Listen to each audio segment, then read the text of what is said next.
Good morning, I'm Prathamesh Bafna and today I will be performing two play extracts from memory. The first monologue that I will be performing is taken from the play Richard III, Act 5, Scene 3, written by William Shakespeare in the late 16th century.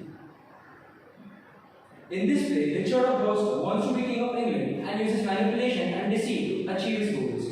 He murders his brother, nephews and any opposition to become the king of England. In the end, Henry of Richmond raises an army and kills Richard in the battle, becoming King Henry VII. In this piece, Richard is haunted by the ghosts of all those who he has murdered and finds himself in a state of internal chaos.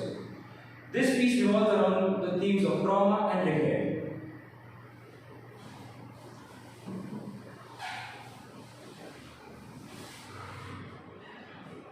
Give me another horse! Bind up my wounds! Have mercy, Jesus! Soft, I did but dream. O coward conscience, how dost thou afflict me? The lights burn blue, it is now dead midnight. Cold, fearful drops stand on my trembling flesh. What do I fear? Myself? There's none else by. Richard loves Richard. That is, I am I. Is there a murderer here? No. Yes, I am. Then fly. What? From myself? Great reason why, lest I revenge. What? Myself upon myself? Alack, I love myself. Wherefore, for any good that I myself have done unto myself.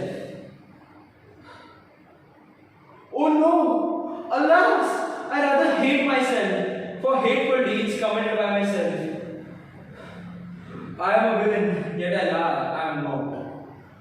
Fool of thyself, speak well. Fool, do not flatter. My conscience hath 1,000 several tongues, and every tongue brings in a several tale, and every tale condemns me for a villain. Perjury! Perjury in the highest degree! Murder! Stern murder in the direst degree! All several sins, all used in each degree. Thrown to the bar, crying all, guilty. Guilty. I shall despair. There is no creature loves me. And if I die, no soul shall pity me. Nay, wherefore should they, since that I myself find in myself no pity to myself? Methought the souls of all that I have murdered came to my tent, and everyone did threat tomorrow's vengeance on the head of Richard.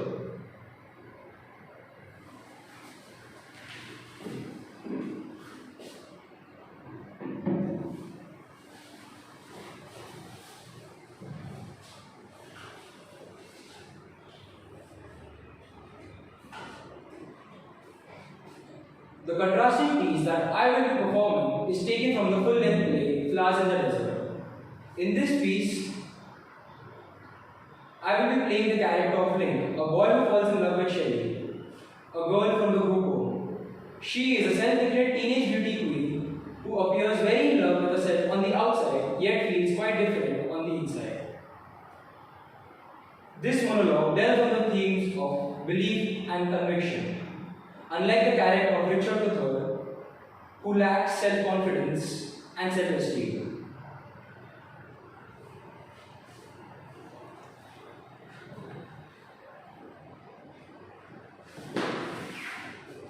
Before you punch me, there is something you should know. This woman you are fighting over is no ordinary woman. You don't know how good you have it. If I am going to die, I want the world to know how great she is. Why do you want me to shut up? You are afraid. You are afraid I will say something that will hurt you? You that sensitive? You gonna cry, Salty? Then Then listen. Punch me all you want. Beat me to a pulp. But let me say how I feel for her. Do this one kindness for her. She's worth it. Do you know about serendipity? Word too big for you? I shall stick to one or two syllables while speaking to you. Serendipity means a happy accident, a pleasant surprise, a fortunate mistake. Specifically, the accident of finding something good while not specifically searching for it. That's what our love was. A happy accident. We didn't plan on this. She's amazing. She's so very good. She has made me happier than I thought was possible. Before her, it was like I was living in black and white, and suddenly she brought color to my world. And by some incredible stroke of luck, she chose me. I thought she was wonderful, of course, but I never thought in a million years she'd want me. She was the princess to my pauper, the Batman to my Robin, the Spock to my Kirk. She was so much better, and I was so unworthy. Yet she wants me, and by some miracles, she chose me. Yes, we are talking about the same woman, you idiot. And now, you can punch me.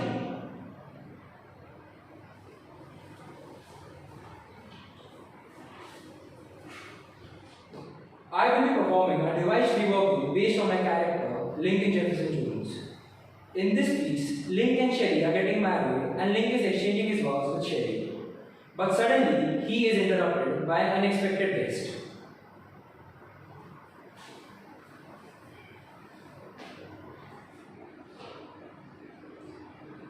I, Lincoln Jefferson Jones, promise to Sherry.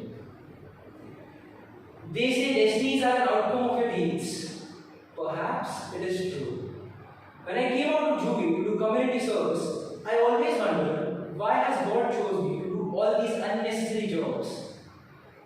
But while taking care of Mrs. Sadie, complaining over the uniform, the people who were sick, hoping to not get infected by one of the diseases, you passed by the room one day, and that's where I saw you for the first time. At that very moment, I felt my life changed.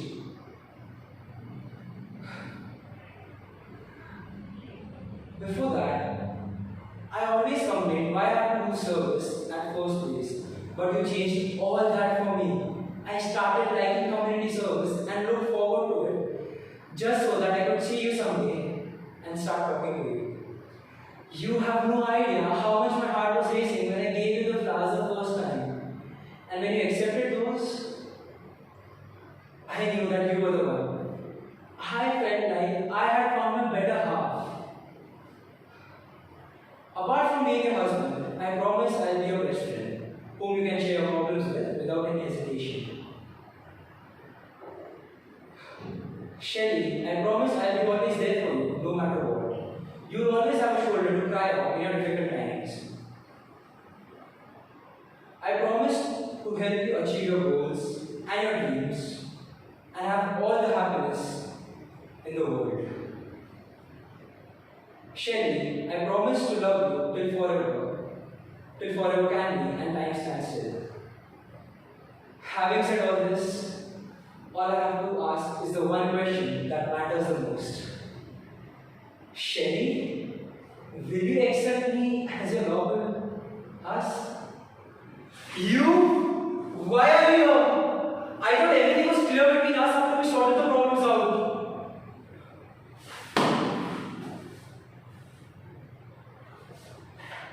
On my wedding day?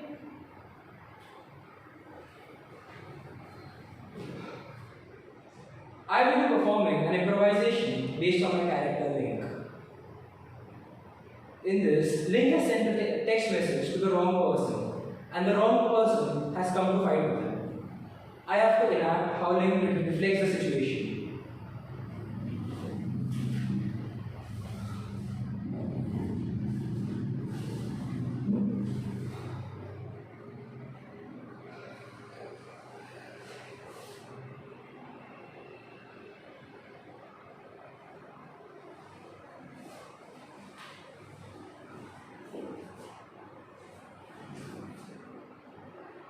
Oh, hello Saj. Please come in. Please have a seat, Saj. It's been a long time I've seen you, Saj. How are you? Yeah, I'm doing good. Saj, but you look a little angry and worried today. Is there something I can help you? Please share problems with me. What?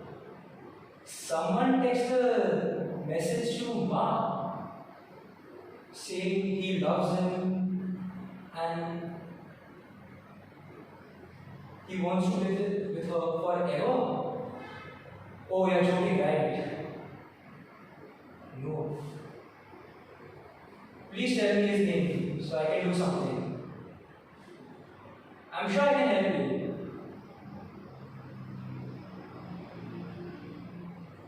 What? Is it me? Oh, you're joking, really?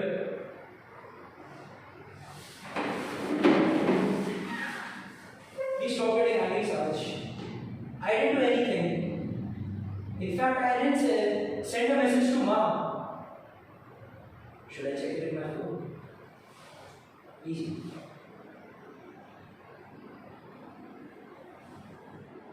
I'm really sorry, Saj.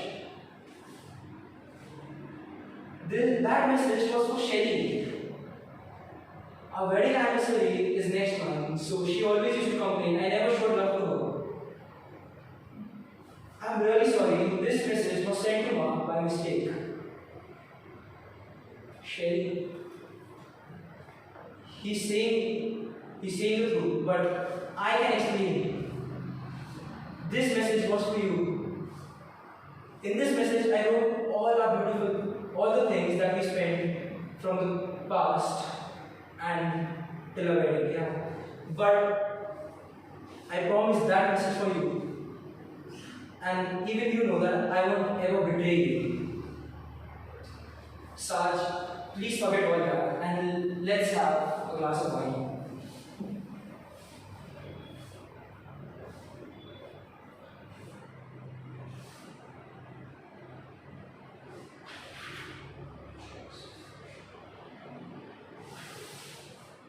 I apologize, Saj. Please. Shelly, please stop him.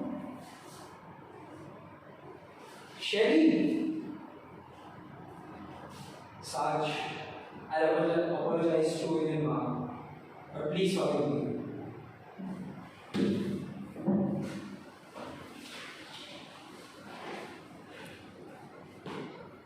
Moving on to the reflection task. Question 1. Which of the performed pieces or demonstrations did you find the most challenging and why? For this, I would like to start with Richard III. In this, I had to use my voice in such a way that I was scared as Richard had experienced a nightmare and he was going through an emotional roller coaster. But I had to show from my body language of who I was, and I had to perform it in such a way that I was the king. For my second piece, from the flowers in the desert, I had to be confident from my voice, but I had to be a little scared and use my body language in such a way that I was going to get punched by the big guy. But in the end, I started to gain confidence and use my body language to help to explain to the big guy that Shelly and I love equally. For my device speech, I had to bring out the emotions only by my voice and not by my body language because I was standing at the altar, so I wasn't able to move too much. Out of all these pieces, the most difficult piece was Richard III, as I was doing a play from Shakespeare for the first time. Question 3. Choose one of the extracts. How does it fit into the overall story or plot arc of the piece? For this, I would like to say from The Flowers in the Desert. The story revolves around a group home for troubled girls isolated in the desert. In this ring, a boy who was there in juvie has to do community service at a hospital. There he meets Shelley for the first time and they start talking to each other.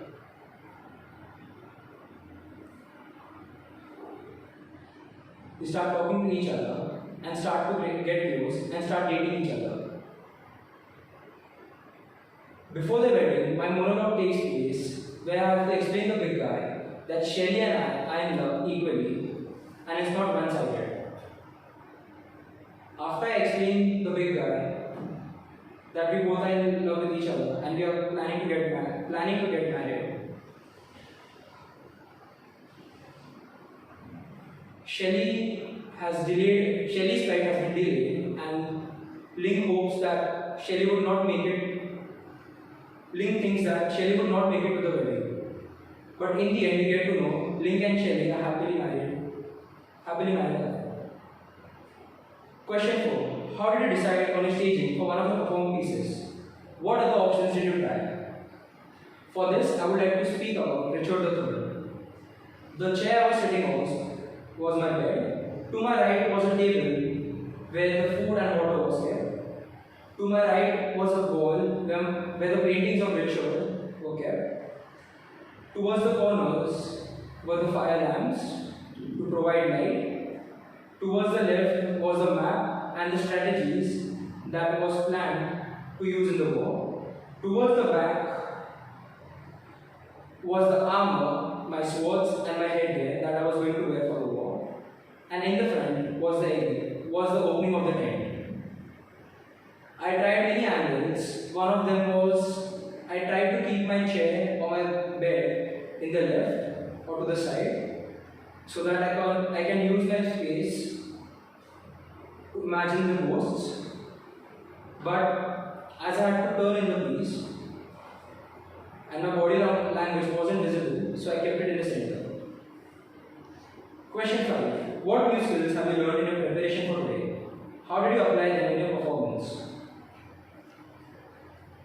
I learned many things while preparing for this exam, especially the characterization of characters and how I can change characters in a fraction of a second.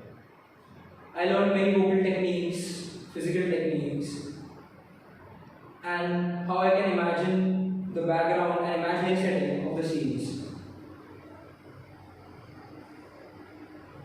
From the vocal techniques, I learned how I can improve my voice modulation by a few techniques like humming, increasing my voice and the pitch of my voice and decreasing it gradually so that I can warm my vocal cords. And for the physical techniques, I learned how to use the space in a proper manner so I can bring out the character in a better way. With this, thank you.